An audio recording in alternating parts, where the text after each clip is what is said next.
अस्सलाम वालेकुम दोस्तों, उम्मीद करता हूँ आप सब खैर खैरियत से होंगे, फिटफाट होंगे, बम्बाट होंगे। तो आप देख रहे हैं हमारा यूट्यूब चैनल उसामा के बर्ड्स। आज मैं वीडियो जो है दोस्तों रात के टाइम पे रिकॉर्ड कर रहा हूँ और जो डेली व्यूअर्स हैं उनका सबसे पहले तो शुक्रिया जो हमारी डेली वीडियोस को वॉच करते हैं, और जो नए आने वाले सब्सक्राइबर हैं उनको हम वेलकम करते हैं। ठीक है, और सब्सक्राइबर तो नहीं है, सब्सक्राइबर बनने वाले हैं क्योंकि वीडियो हमारी बहुत इन्फॉर्मेटिव होती है। आपने दोस्तों बताना है कि आपको हमारी वीडियोस के अंदर जो इन्फॉर्मेशन है वो आउट ऑफ 10 रेट करना है कि वो कितनी इन्फॉर्मेटिव होती है, आपके लिए कितनी फ़ायदेमंद होती है। 10 में से आपने हमें नंबर देने हैं कमेंट्स में। तो वीडियो इस टाइम रात के टाइम बनाने का मकसद दोस्तों ये है कि आप देखें, क्योंकि रात के टाइम ये ऊपर बैठ जाते हैं इस तरह से। जो मैंने रॉड लगाए हुए हैं, स्टिक्स लगाई हुई हैं ये, और ये एक बहुत ही शानदार तरीका है। ये मुझे मेरे दोस्त ने मशवरा दिया था कि आप अपने परिंदों को कम जगह पर कैसे मैनेज कर सकते हैं। ये जो जगह है जहाँ पर मैं इस टाइम इनका जो बंद सेटअप है, ये जो बाहर सेटअप है, इस टाइम इधर अंधेरा है, ये खुला है, इसके ऊपर जाली लगी है। तो रात के टाइम सर्दी होती है, इसको मैं अंदर बंद करता हूँ। अंदर वाला जो सेटअप था ये 8 बाई 6 का था, जो कि 138 परिंदों के लिए कम था, जगह पूरी नहीं थी, नीचे सेट नहीं होते थे ये।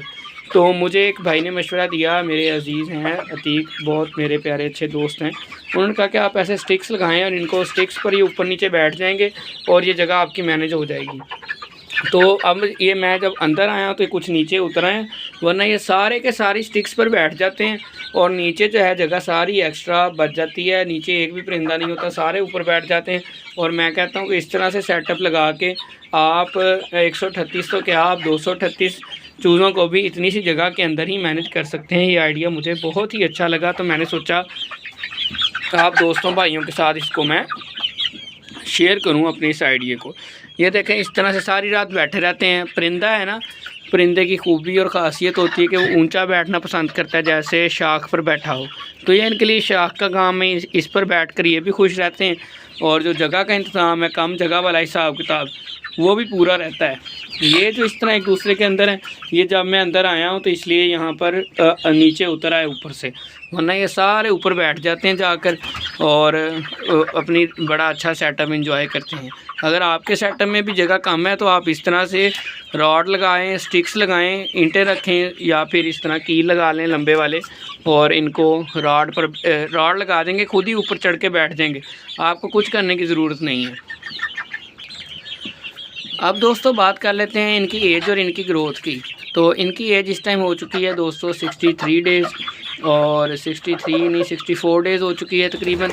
और इनका जो है, नहीं सॉरी 64 नहीं है, आज कितनी तारीख है, आज तारीख है 27, हाँ जी 68 डेज़ इनकी एज हो चुकी है। और इनका वज़न इस टाइम राउंड अबाउट अंदाज़न में अगर बात करूं तो 600 ग्राम 650 ग्राम तक हो चुका है 68 दिनों के अंदर अंदर। और अभी मैंने फ़ीड इनको मैं कमर्शियल फ़ीड ही खिला रहा हूँ। और फ़ीड 3 तरह की होती है प्यारे दोस्तों, पहली स्टार्टर होती है, फिर ग्रोअर होती है, फिर फिनिशर फ़ीड होती है। ठीक है, और ब्रायलर वाली हाई प्रोटीन वाली फ़ीड मैं इनको खिला रहा हूँ। फ़ीड एक मुकम्मल मतवाज़न ग़िज़ा होती है इनके लिए। तो उसके अंदर 12 से 13 चीज़ें होती हैं जो इनकी ग्रोथ के लिए बहुत ज़रूरी होती हैं। वाइटामिन होते हैं, मिनरल्स होते हैं, प्रोटीन होती है, जो हम आम खुराक जब हम देते हैं उसमें हम इनको मुहैया नहीं कर पाते। इस वजह से इनकी जो है ग्रोथ इतनी अच्छी होती है फ़ीड की वजह से। फ़ीड थोड़ी सी एक्सपेंसिव पड़ती है, लेकिन उतनी ही तेज़ ग्रोथ कर जाते हैं, तो बात वहीं आ जाती है।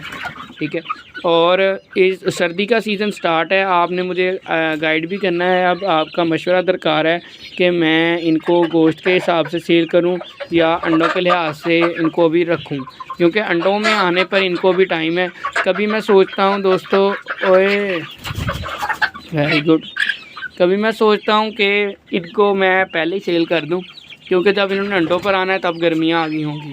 और जो मैं नेक्स्ट व्लॉग डालूँगा, दोबारा फिर से चूज़ा डालूँगा, वो मेरा तब तक तैयार हो जब सर्दियाँ आनी हैं। तैयार मतलब अंडों पर तब तक आ चुका होगा जब सर्दियाँ आएंगी, स्टार्ट होंगी। तो इसलिए अब मेरा दिल तो ये है कि मैं इनको सेल कर दूँ गोश्त के लिहाज से। अब आपने मुझे गाइड करना है कि मुझे क्या करना चाहिए, या तो मैं अभी सेल कर दूं या फिर अंडों का इंतज़ार करूं। कुछ दोस्त भाइयों का लास्ट टाइम मुझे कमेंट आया था कि भाई आपने इतनी मेहनत की है, आप अब अंडों का इंतज़ार करें। लेकिन ये है कि सर्दी दोस्तों बहुत ज़्यादा है, आगे होने वाली। और सर्दी जब ज़्यादा हो जाती है ना तो फिर इनको संभालना भी बड़ा मुश्किल हो जाता है सर्दी ज़्यादा में। और धुंध होती है, नीचे ज़मीन ये ठंडी होती है, ये बाहर जब चलते फिरते हैं बुखार के चांसेस ज़्यादा होते हैं। गर्मियों में इनकी केयर करना आसान है बस निस्बत सर्दी के। तो और दूसरा ये है कि बीमारी के अटैक का भी खौफ रहता है। वैसे तो मैंने इनकी वैक्सीनेशन की हुई है, लेकिन किसी भी टाइम बीमारी आ गई तो ना अंडे बचने हैं ना गोश्त बचना है, कुछ भी नहीं बचना। फिर जो है बड़ा रिस्की काम हो जाता है, बड़ा लॉस हो जाता है।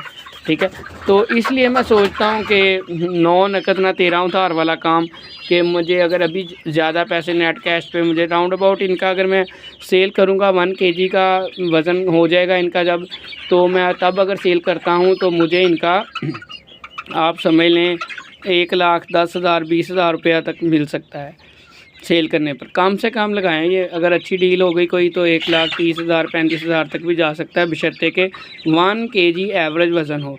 अभी इनका वज़न 1 केजी नहीं, अभी ये कम है। अगर मैं अभी सेल करूं तो आप समझ सकते हैं कि राउंड अबाउट ये बिक जाएंगे 60-70,000 के करीब ये सेल हो सकते हैं अभी जो इनका वज़न है उस वज़न के हिसाब से। तो ये है दोस्तों हमारी आज की वीडियो। ये 150 चूज़े मैंने लिए थे, एक दिन का चूज़ा था, और अब इनको मैं इस तरीके से मैनेज कर रहा हूँ। अब आप लोगों से यही मशवरा दरकार है कि आप बताएं कि मैं इनको सेल करूँ या अभी वेट करूँ, या 1 केजी का हो जाए फिर सेल करूँ, या अंडों तक इंतज़ार करूँ। अंडों तक इंतज़ार करते हुए इन्होंने फ़ीड बहुत ज़्यादा खा जानी है, ये मसला है। और बाद में अंडे आएंगे या नहीं आएंगे इस बात की भी कोई गारंटी नहीं है। अंडे आएंगे से मुराद ये है कि जितने अंडे चाहिए, अगर ये 138 हैं उसमें से हम 100 मुर्गियाँ मान के चलें, 100 मुर्गियों में से 60 अंडे तो कम से कम आए ना। अगर 15-20 अंडे आ रहे हैं तो फिर ये समझ लें लॉस है, फिर आपको ये फ़ीड का खर्चा भी पूरा नहीं करेंगी, और इतनी देर आपने इनको बर्दाश्त भी करना है और फ़ीड का खर्चा भी आपने बाद में खुद उठाना है।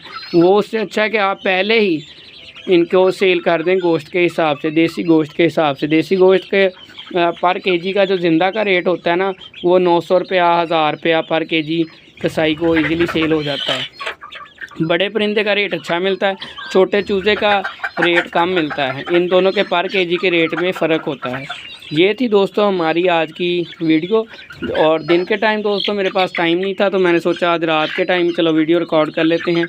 और उम्मीद करता हूँ आपको हमारी वीडियो पसंद आई होगी। मिलते हैं इंशाल्लाह अपनी नेक्स्ट वीडियो में। दुआओं में याद रखें। अल्लाह हाफिज़।